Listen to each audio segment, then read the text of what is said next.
спотыкаясь, бегут. Темное время, поздняя осень, идешь по дороге домой. Кто тебя ждет? Осень не спросит. Сегодня мы будем записывать проект «Печь-камин», как и обещал. Запишу все нюансы, все, так сказать, недочеты, где стоит обращать внимание, где не стоит, как это делать. Так, вот что у нас должно получиться.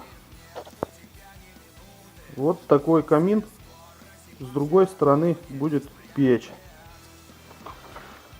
Теперь хочу вам рассказать, с чего нужно начинать.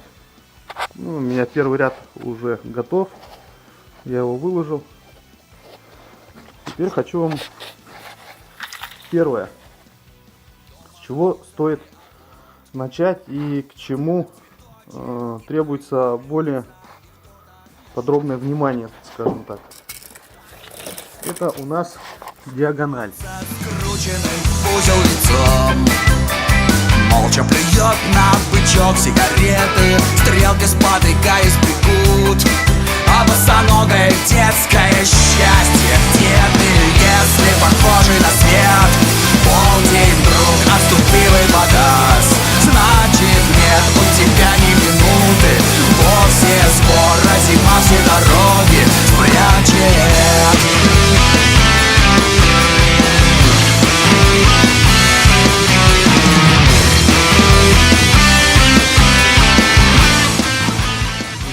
Установил поддувальную дверку и решил записать такой момент.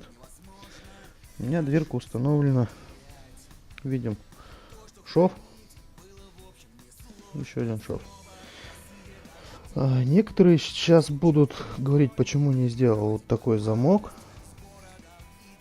Типа надо с замком, чтобы железа не было. Я вам могу сказать, у меня здесь железа нету. Поддувальная дверка будет стоять, никуда она не денется. Выпасть она не выпадет. Температуры такой не будет, как у топочной. У топочной же мы будем делать этот замок. Я покажу, как он будет и где он будет. И ошибка многих печников то, что они такие вот котлы, ну не вот такие наваренные, тут два чемодана трубами между собой соединены. У некоторых они просто делают трубу вход, такой зигзаг и выход. Ошибка в том, что они такие котлы ставят вот в эти места.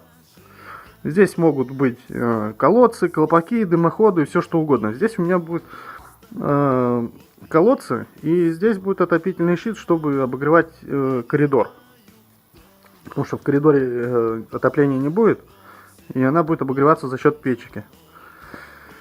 И ошибка многих то, что они ставят именно в эти места. В эти места, если ставить, они греться не будут. У вас будет около печки тепло. Получается, в следующей комнате батареи будут холодные. Будете включать электродвигатель, и этот котел не будет справляться с ними. Вот такое чудо у нас получается.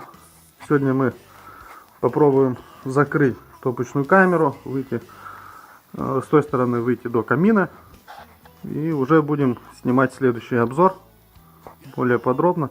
Я думаю, как класть кирпичи вам не надо показывать. Чтобы класть кирпичи, надо уметь просто пользоваться уровнем, и все. Больше тут ничего не требуется. Что касается топочной камеры, вот установил поддувальную дверку, топочную. Сейчас буду делать замок. Все это буду показывать, объяснять, что и как. Видим, котел стоит. Котел мы уже переделывали. Хорошо, сварщик попался. Такой хороший, без проблем переделал все. Вот, что хочу сказать по поводу котла. Если вы будете ставить котел, он должен быть не ровно по уровню, а чуть-чуть вот так кверху, чтобы воздух выходил и уходил, чтобы его можно было спустить. Если будет воздух в трубе, здесь или здесь стоять, вода начнет кипеть и будет очень, так сказать, пугливо шуметь. Почему мы переделывали вот этот выход? он был с наклоном не кверху, а к низу. То есть тем самым вот здесь будет образовываться воздух. При топке будет кипеть и будет шумно.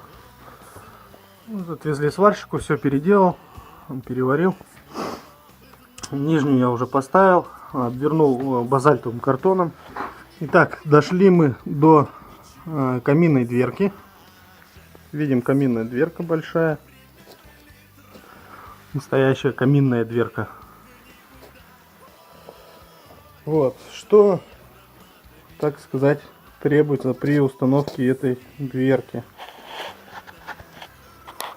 Обратим внимание на болтик с этой стороны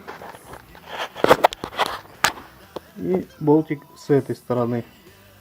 Эти болтики я поставил как бы для более такого надежного крепления, не на проволоке. И в то же время, когда со временем дверка этими болтиками, можно будет подтянуть ее. Болтики стоят наискосок и прижимают. Второй момент. Базальтовый картон нужен для того, чтобы когда дверка, металл будет расширяться, чтобы не давило на кладку. И, вероятно, будут брать за хвост и провожать. Да, алгоритм прост, и он является основой. Круто, замечательно и в целом просто клево. Если не делать ничего плохого, никому не сказать плохого слова. Эй, возьми мои мокрые спички, мою холодную воду, мои дурные привычки, больную свободу. Эй, зачем мы лезем из кожи? В ней довольно удобно, а мы с тобою похожи, и вроде бы оба свободны.